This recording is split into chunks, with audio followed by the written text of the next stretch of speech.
From Studio 1A in Tampa, Florida, comes a talk show that really feels your pain and tells you like it is.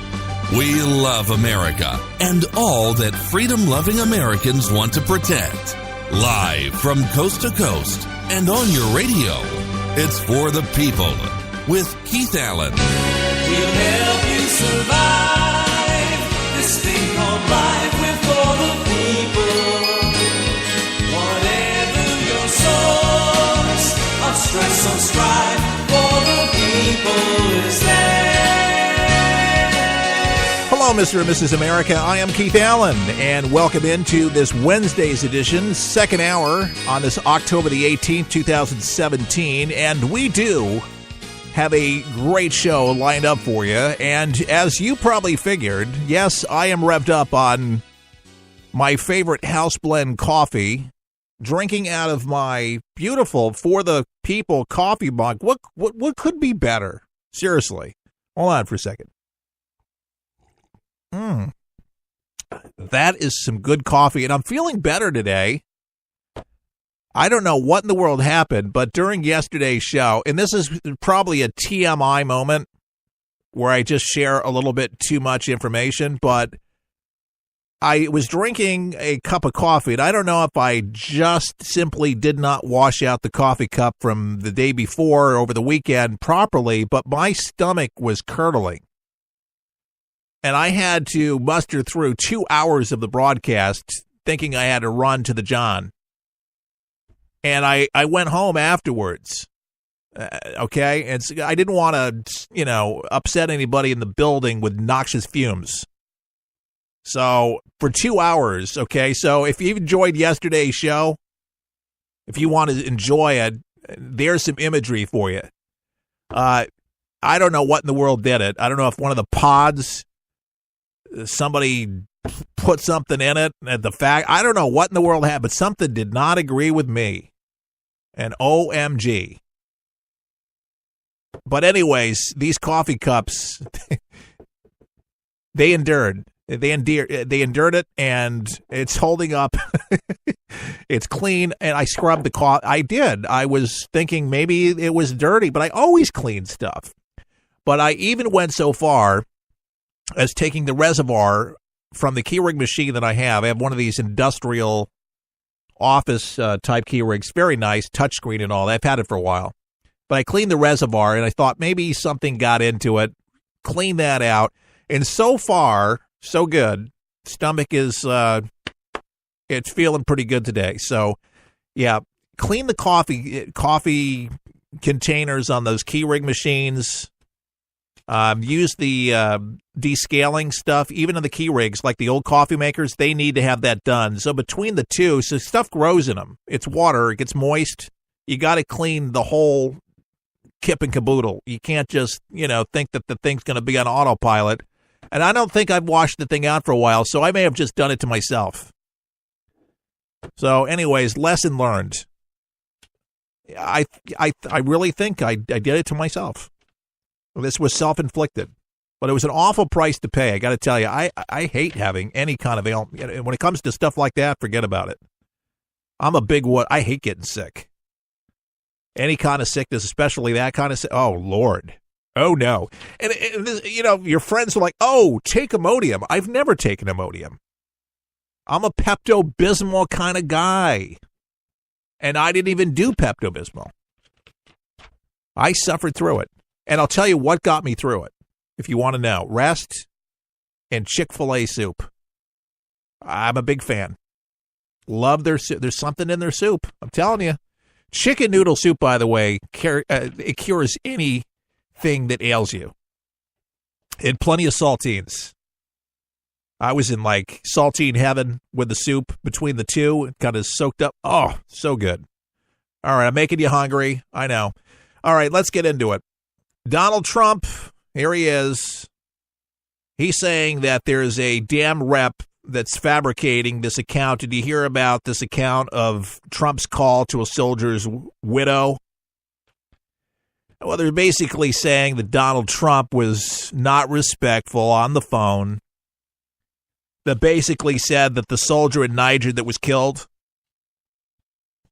this is what this top Dem is saying. He pretty much knew what he was signing up for when this 5-minute phone call to the soldier's widow.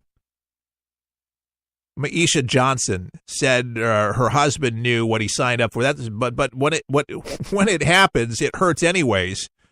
She called the remarks insensitive. Wilson was telling the story on CNN yesterday that she and other Johnson family members heard what Trump said because the call was put on a speakerphone. And guess what Donald Trump says? I have proof. But she says she has proof. So who's lying here?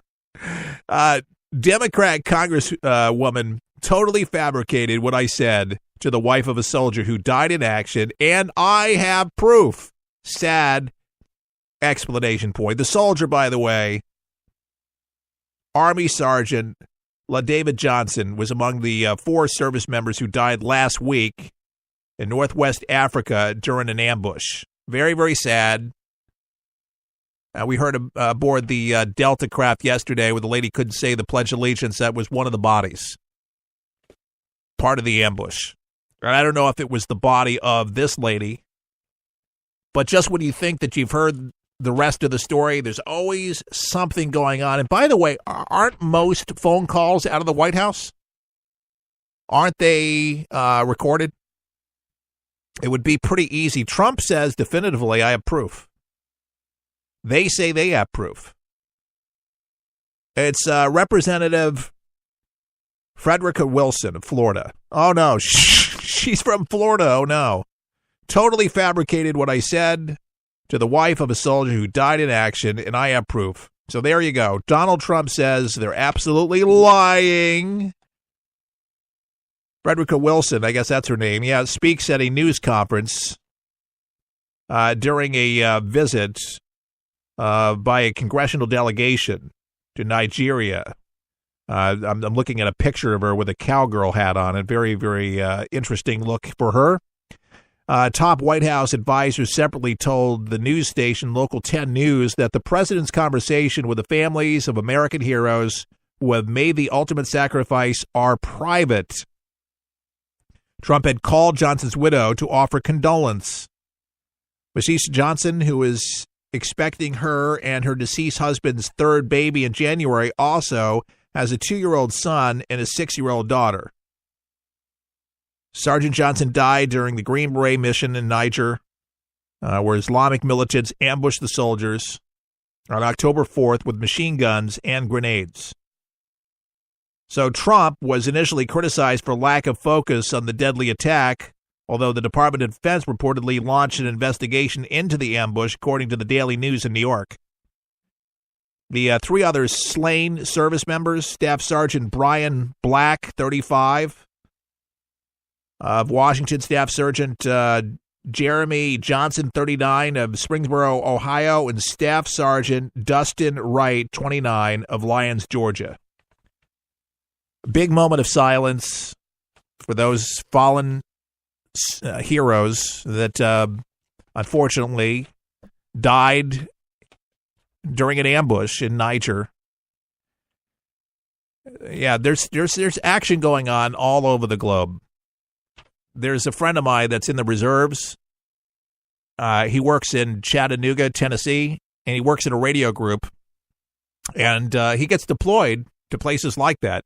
And I'm like, we got stuff going on over there. Yeah, terrorists, they're chasing terrorists down all over the planet. And so we do have a lot of troops and a lot of presence, believe it or not, in Africa. Yeah, there's a lot of bad guys over there. And unfortunately, man, in the ambush, it's almost like they were tipped off. So that's why there's this investigation going on to get to the bottom of it, why these Green Berets. And these were the finest, if you will. These are the Rambo types, all right? These guys are like the best of the best of the best. You want to take out somebody? You took out 3 Rambos and Niger Islamic militants. Took them all out. Hell's Fury is going to unleash on whoever did it. They're going to track him down. You don't do that to some Green Berets or anybody in our service. You know there's going to be some payback. You know it's going to happen. Harvey Weinstein. You know, this guy, it looks like they're going to cook this guy. And I'd have to say, rightly so. Yeah, Harvey Weinstein may be facing criminal charges. The Los Angeles city attorney urged any of the women who say that they were sexually assaulted by the disgraced movie mogul to come forward. The Weinstein allegations have placed a bright spotlight, folks, on sexual harassment, sexual abuse, especially in the workplace. And I commend, by the way, the city's attorney for urging women to do this. Too many women in the workplace. Heather Witherspoon, she just came out, a couple days ago, talking about what abuse. She was 16 years old and got sexually molested in Hollywood. Folks, this has been going on for a long time, but finally, there are women that have come forward, and you got to thank the media. As frustrated as I get sometimes with some of the scathing stories that the New York Times, the Post, or some of the other left-leaning papers come up with, but sometimes they get it right. And this time they really did.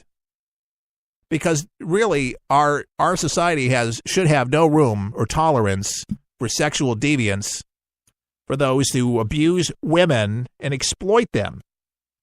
And Hollywood has been famous for doing this. So again, very commendable. And what they say is, as brave victims come forward, others have been encouraged to do the same. And our nation must now confront these significant issues in a profound way. He said he is taking the allegations very seriously. Where the facts support conviction, we will prosecute.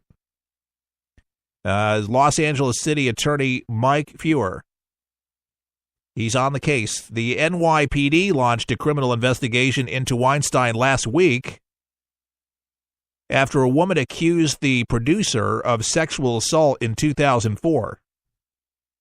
And then a spokesperson for Weinstein said any allegations of non-consensual sex are denied by Weinstein. The news of the criminal investigation comes amid Weinstein's resignation from the Weinstein Company on Tuesday. He's not the chairman. He's not in charge. He's been demoted, disgraced. But there's more. He's not the only one. What about his friends? What about his colleagues? The people that ran around with him that allowed him to get away with this for all that time? What about all of those people that were if you were going to, a criminal investigation, into something, for a crime, especially, let's say, murder, for instance. I was with Johnny when he killed Billy, but I didn't kill him. I knew he was going to do it, but I didn't do it. Well, you know what the law says about that? You're just as guilty. So I wonder if they can prosecute anybody else under that same premise. I think it's different. But to me, you're just as guilty if you know what's going on. And all the people surrounding Bill Cosby, Dr. Huxtable, anybody else that knew that he was doing this, thought it was funny, or just went along, or didn't say anything. I don't understand it. Again, I'm not a female. I don't pretend to be. I like the female anatomy. I appreciate it. But, it's got to be tough to be sexually molested, but then to, continue coming to work, knowing that happened to you and having it happen not just once or twice, but even if it happened just once, to be able to live with it and having to deal with that in that atmosphere and realizing, wait a second, well, if he's doing this to me, how many other women are being abused? How many other people does he do it to? Probably does it to everybody. I mean, now, just what trips me out is that everybody now is coming out of the woodwork. It's just like during Bill Cosby's deal. I guess not everybody, like Jane Fonda says, not everybody is strong enough. So they get the courage from other women